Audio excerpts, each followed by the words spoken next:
係鄭瑞文同大家睇天氣。今日終於冇落大雨啦，咁下晝仲幾好太陽添。睇下天氣圖啊，一道微弱嘅高壓脊為華南沿岸地區帶嚟一股偏東氣流。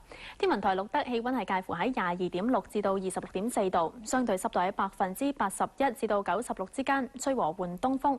而家呢就係25度，相對濕度係82%。天文台呢有0.3毫米嘅雨量記錄㗎。跟住睇下天氣先生嘅預測。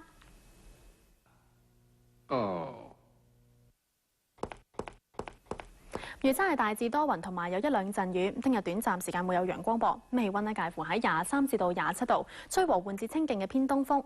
之後幾日呢天氣都幾熱㗎，預測最高呢有成31度添。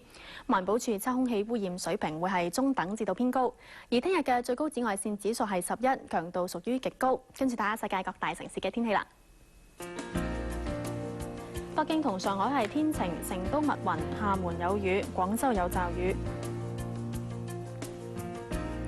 澳門有薄霧，台北有驟雨，首爾天晴，東京多雲，馬尼拉係有雷暴。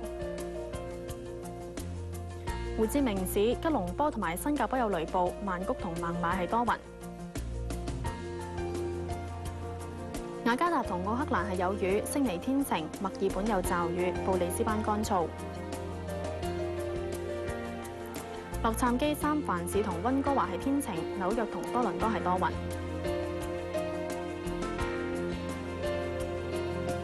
倫敦係有驟雨，巴黎、法蘭克福同埋蘇黎世有雨，阿姆斯特丹有雷暴。